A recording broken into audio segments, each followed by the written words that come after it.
innovation na makambo ya mpepo tope aviation na RDC. Compagnie africaine d'aviation CAA na mokuse alela yango minu na nenga kosakana tedi et commandé domaine na ye. Après réception, il y a premier Airbus A330, oyo CAA yaka nango, mikolo eleki, yango nde suki saka masolo, ndi melangai mwana Kongo que CAA a outil lisusu ko bambo la koko di koko na botu, na domaine aérien, avec arrivée P réception, il y a deuxième avion esika Airbus A330. Ah! Airbus A330, deuxième frappe yango yo, ya mokwake na mapate RDC, ya boebon di melangai que mon côté na terrain po ezalana nute et comme les lontimba nanzuzi veut dire mapasa Airbus A330 ba avion ya mokwake ya liboso yaka yango yo bozwa lix ezanango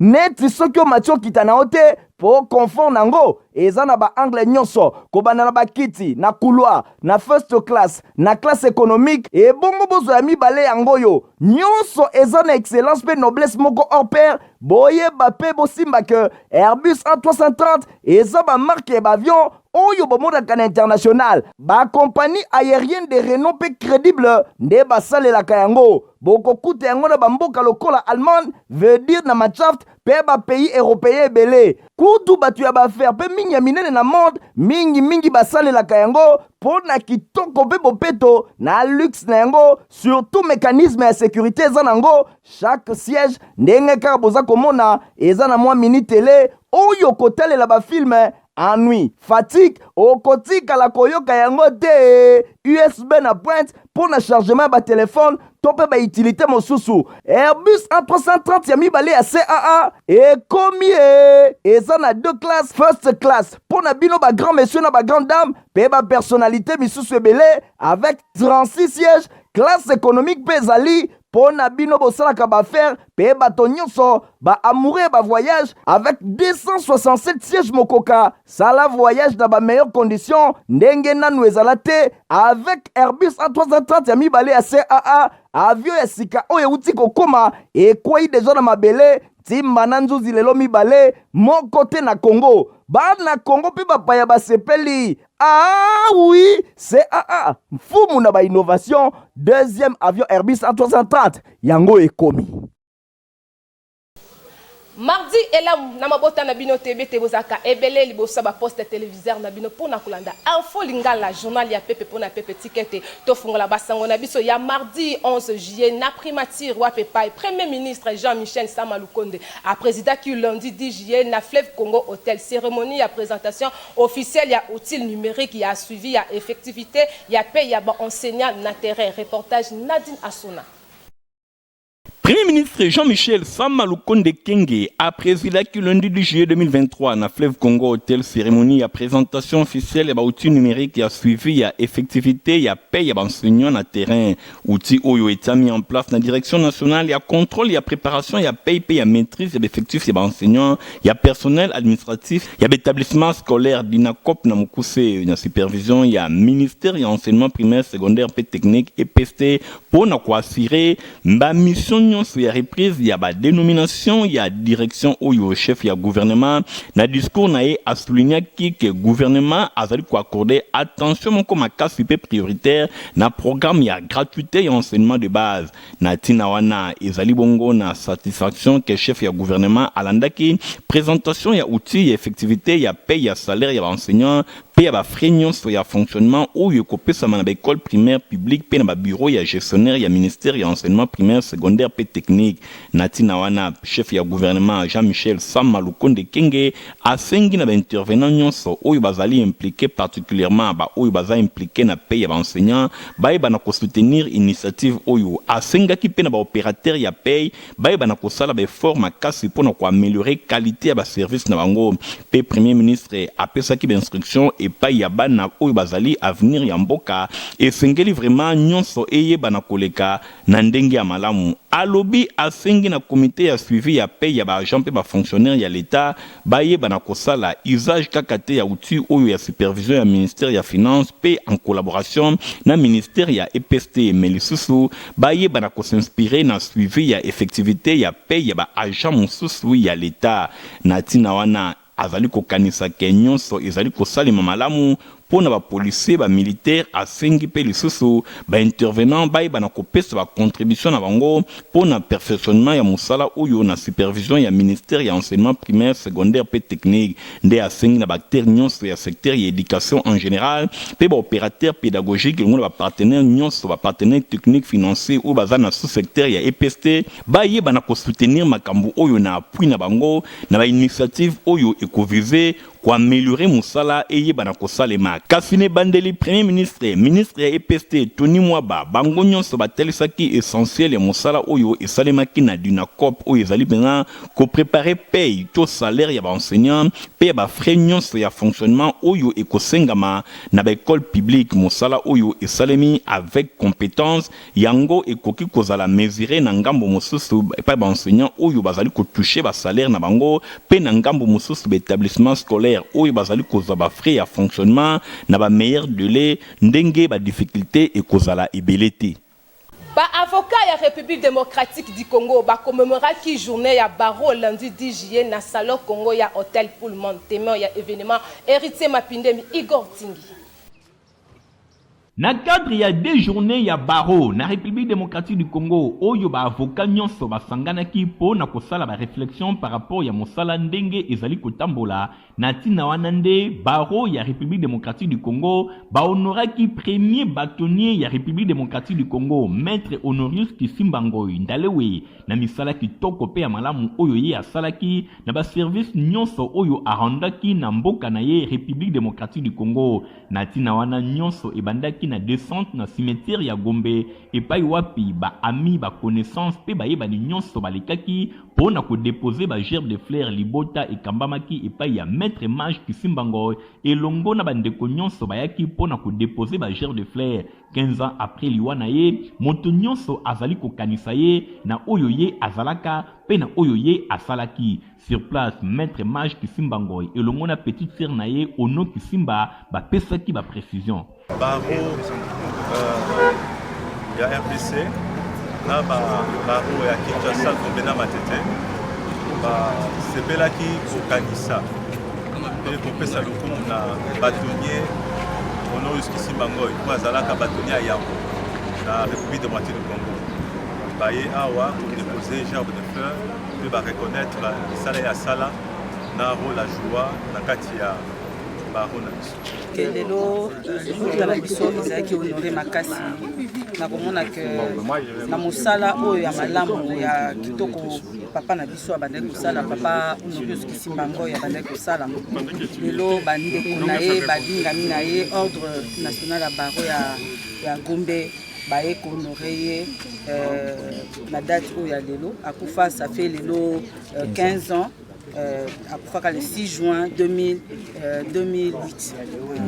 donc événement ezosalama yango na nsima ya cimetière ya Gombe cocktail ezalaki organisé na moko ya ba restaurant toujours na commune ya Gombe epai wapi eloko ya komela pe ya kolia ekabolamaki toujours na cadre ya journée ya barreau bosimba ke mokolo ya lundi 10 juillet 2023 nde ezalaki tour ya Pullman kuna na Grand Hôtel ya Kinshasa epai wapi milulu ezalaki bongo organisé journée ya barreau ekobaki na activité ya ndenge na ndenge tomonaki présence ya ba membre ya conseil ya ordre de barreau ya Kinshasa Gombe pe Matete ba membre ya conseil national ya ordre bakomaki wana ba bâtonnier ya barreau ya Kinshasa Gombe pe Matete tomonaki pe présence ya ministre Kolongele Eberand pe ya premier avocat général Kisulwa bosimba ke nyonso elekaki bongo kitoko communication ya avocat général Kisulwa ye alobelaki mobeko numéro 22/068 ya le 27 décembre 2022 oyo ezali kolobela lutte contre le blanchiment de capitaux pe financement ya terrorisme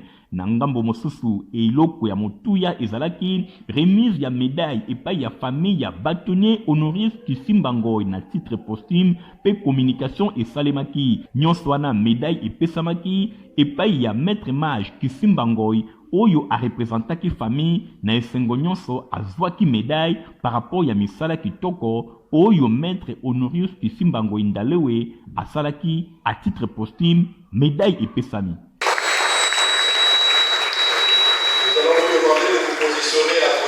Bosimba ke maître Honorius Kisimbangoy asali mosala ebele na République démocratique du Congo azalaka premier bâtonnier ya RDC azalaka mbala ebele ministre, azalaka pe député national. Yende azalaka président fondateur ya parti politique babengi INAFEC. A défendaka République démocratique du Congo na conflit oyo tozalaka na yango na Uganda, résultat na yango emonani après maître Honorius Kisimbango Indalewe asali mosala kitoko ndenge maître Mage Kisimbango oyo azali mwana na ye atalisi. Merci. Totoni botondi tokomisi kolo nzambe na ndenge lelo asali que Baro congolais et sa médaille à titre posthume na premier bâtonnier Honorius Kisimbango. Eza penza fierté makasi kaka pona bisote kaka pona famille biologique te mais pona ba avocat nyonso oyo bayebaki ye pe baza komikola lolenge na ya kosalela to tondi botondi mingi na bâtonnier national na conseil national de l'ordre bana ba avocat nyonso oyo basepeli lelo ko honorer mémoire na Bosimba ke maître Honorius Kisimbangoy akufaka un certain 6 juillet 2008 lelo akokisi 15 ans depuis akenda kasi misala na ye ezali tout le temps na mémoire ya bato na tina wana nde journée ya baro oyo baavocat nyonso bazali kokanisa ye. Cet expert, il y a Chambre des experts immobilières, il y a République démocratique du Congo, Bapretaki Serma, Weekend Eleki, na cour d'appel, il y a Kinshasa Gombe, témoin événement hérité Mapindemi. Nasima ya ko remplir ba formalité nyonso na chambre d'experts immobilier ya RDC Seiko na Mokuse pe nasima ya ko sala stage moko ya kitoko na cabinet d'expertise immobilière Louvre Shop pe nasima lisusu ya ko remplir ba dossier administratif ya ndenge na ndenge ya malamu. Boy cet expert bazalaki présenté na cour d'appel ya Gombe na audience solennelle oyo esalemaki weekend eleki epai ya ingénieur expert Antoine Luvumbu Manzanza, oyo azali président ya chambre des experts immobiliers du Congo Seiko na Mokuse. Ezalaki bongo Mboma Ntonda Doudou Gérard, Olenga Choko Jacques, Mère Fakili Christian, Kamala Eger Francis, Moke Mwana Mavoa Jean-Jacques, Matar Mondini Romain, Pe Kambale Ngendo Jean-Claude. Bangonde bazalaki présenté pour na ko prêter serment boye nyonso elekaki bongo kitoko président atalisaki ke ezali mingi pour na article 6 P7 et le mona 9 il y a décret numéro 13 bar 032 il y a le 25 juin 2013 oyo ezali kolobela réglementation exercice ya profession avec expert immobilier na RDC ndena tina wana bandeko oyo bango nyonso ba satisfaire na contrôle ya compétence na sima ya bango na sima ya mise à niveau ya expertise immobilière paie satisfaction na bango etalemi na chambre des experts immobiliers ya République démocratique du Congo pe bango bazali reteni na sima ya étude ya ba dossier individuel na bango nde na tina wana baza reteni pona ko prêter serment na bango.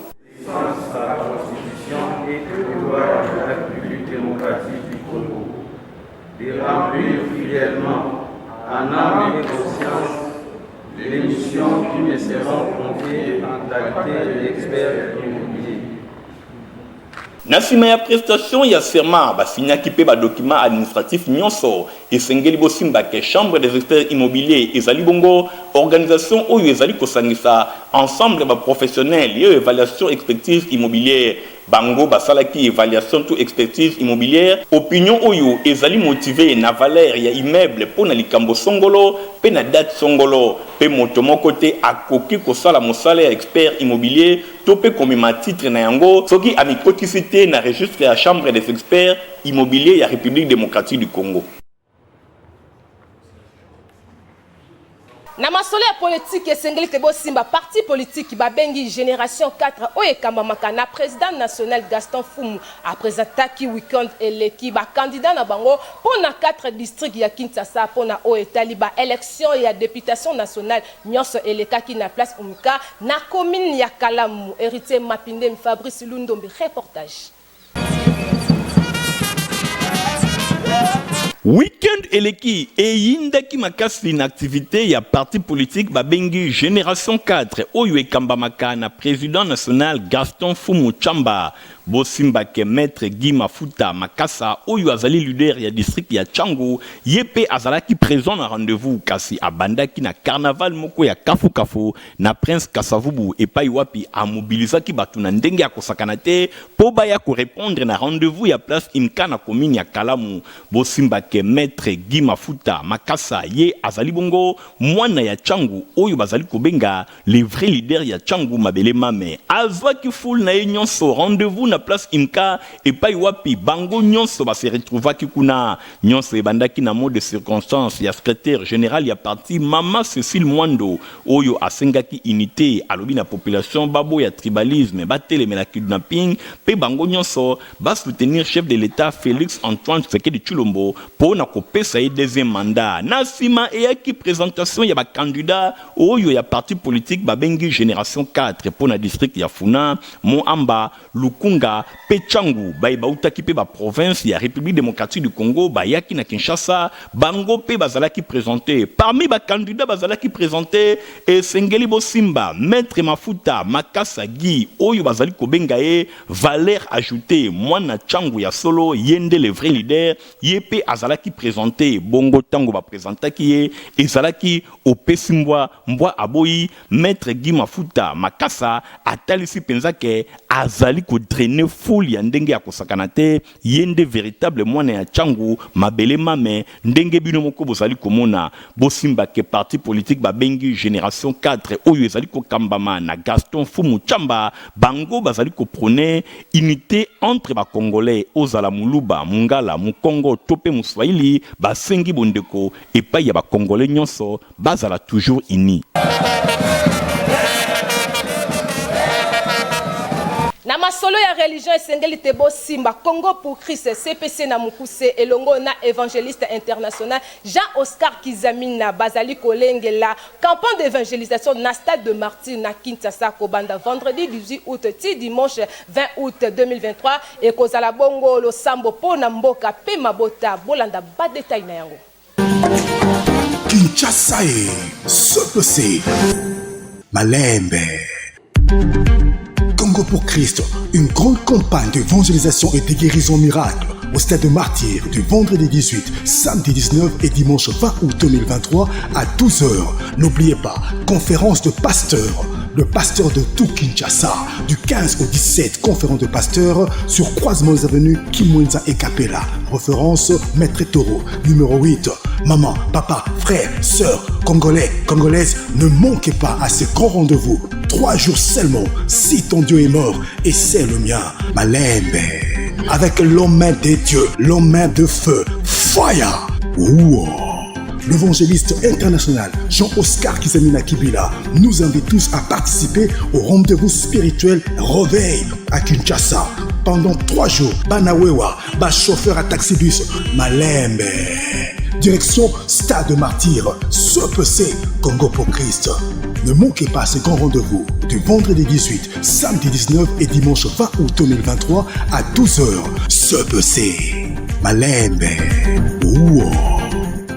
Totikala kaka na religion pona kotali sabine wapepa centre de réveil spirituel na bokambamia évangéliste Claude Kabunda Walesa baza kolengela veillée monnaie de prière vendredi 14 juillet na stade de Martyr. Nadine Assona Natel Kaila reportage.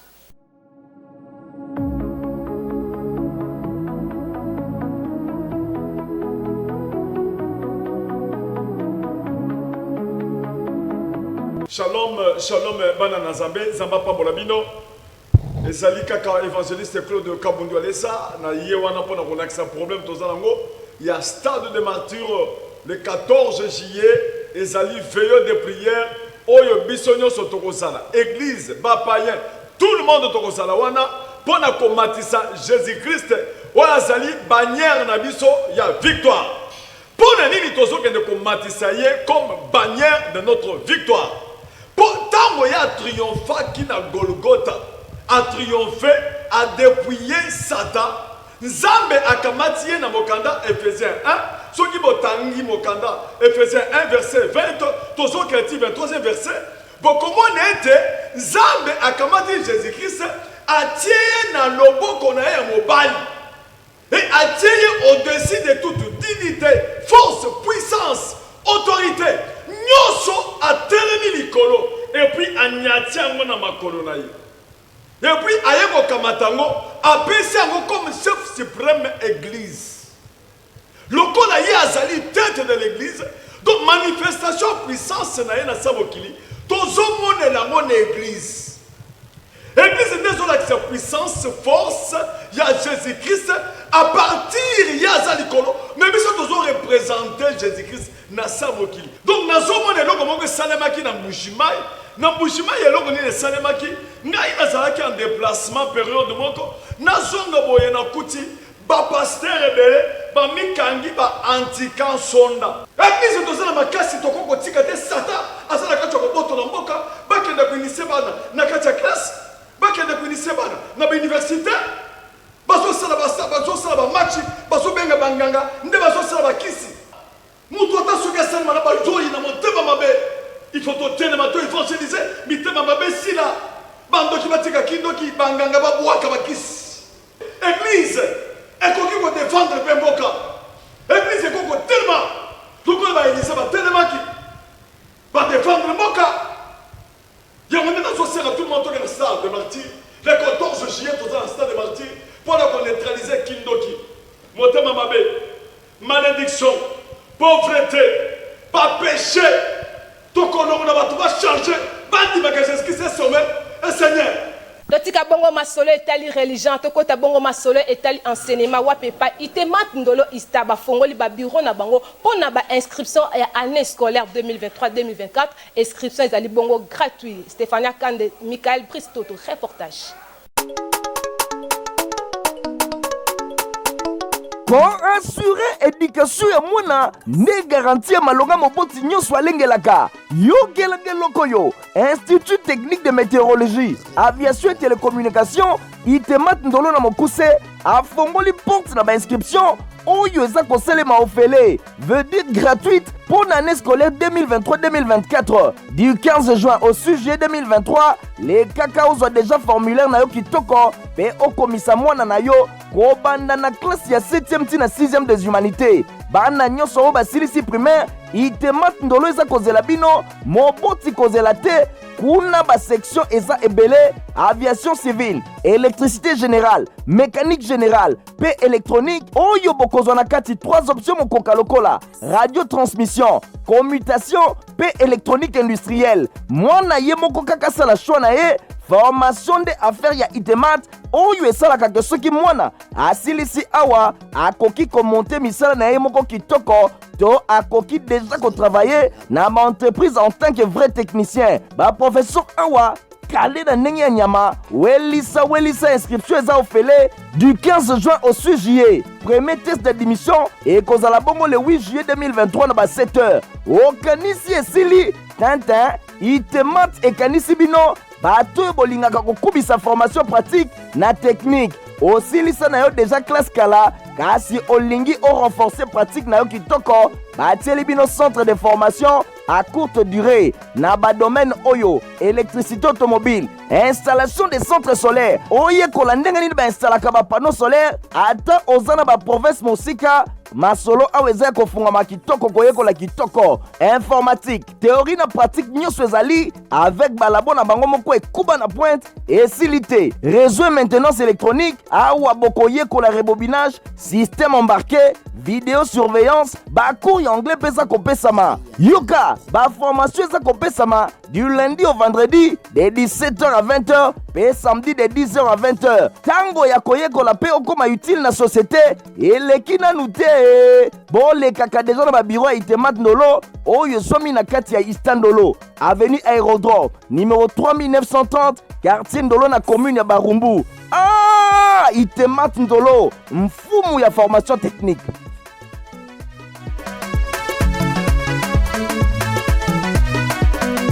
olingaka basapato ya kitoko esika eza se moko na 7e rue Limete na Petit Boulevard na place commerciale epai wa Papa Griff azosala basapato kitoko makasi ndenge héritier Mapindem Igor Tingi batalisi yango pasi na ngai eutako apio olingaka basapato kitoko olingaka mokoto ya malonga oyo ekobimisa yo propre liboso ya bato nyonso esika eza se moko na 7e rue na commune ya Limete na place commerciale na Petit Boulevard tala malamu yeyo collègue ya bato nyonso basalaka basapato minene na mikili ya poto basapato ya kitoko oyo bino boyebi yeyo ye moko ayebi mosala na ndenge akosakana te bato nyonso bayebi collègue ya Jimmy Weston azali kosala koto na ndenge akosakana te. Nayebi ke chef de l'État Fachi Beton oyebi nga na Kombo oyebi nga na Elongi oyebi nga na Moussala. Moi je pense que c'est déjà quelque chose de bon. Puis oyebi batezaki na limete toki na premier ministre ozalaka na yo na musée oyo kota palais du peuple obenga ngai tokutana mais ti lelo kaka bablocage mais ozala même na baministre na ministre ya culture azali ministre ya industrie azali ministre ya PMI azali PMR. Mais pourquoi tu es beaucoup de changa maboko va venir diminuer taux de chômage pour nous les hommes. Par contre vous avez pas Patrice pour diminuer taux en pour encadrer jeunesse pour transformer bango si vous avez pour ça la sapate est-ce que alors vous avez besoin ça pour je ne pense pas automatiquement à Oluka Azala responsable pour qu'il y ait des familles. Mais pourquoi dans ça été dit pourquoi dans ce là on a fait dans la gentille au-delà. Oyo adjoint nae ezali chez Koko Mulumba fils gouverneur Gentilly Modula namona quand même bonne foi alobaka ngambo kwa mbanga tie pas chef de l'État na pesa ye mokoto bona ebi ke makamba politique pe moi makambo belo mais il fait qu'il bonne foi oyo ba autorité mususu pe bazana ngo. Moi je pense que nous ça la effort et ça devoir na bino nga devoir na ngala sali soki tembe kwa na 7e rue place commerciale na petit boulevard place partie soit na peu monsieur mona va ça ba do ra kekele pour mona la présence de la salle na ça bien organisé na ça la kanda nyo suboyo et ko senga l'état le peut soutenir yo yango na bimisi mais bali ko soutenir ngaki bon je comprends donc client do soit ko Dakar oka ngo papa Desma wa ngo ba biso mama ko ba soutenir yo il faut simba science mais non simba science na vie na ngati donc je suis ya awa ozala osala fête odia batu nyonso na fête nataka pesa awa ozala na mariage lata awa ozala sapato ya munene lokola ilki yaka na odimina ngo koma ngwa yemoro pekoka o ozala o ngwa yemoro onge koma boli lokola ilki yaka na osala o nasaka réparation nasaka fabrication donc na yebi musala comme il se doit otaki bater ça. Oyoki adresse ezase moko na 7e rue Petit Boulevard na commune ya Limete epai wapi ba chaussure ba sandal ba mapapa ezali kosalema na ndenge ya kosakana te soki okoti awa obosani Italie libela. Pona bana na bino bazala en bonne santé poto ezase moko Protivat. Ah merci, Yabouine, bana nyoso bazakuringa à la pochette.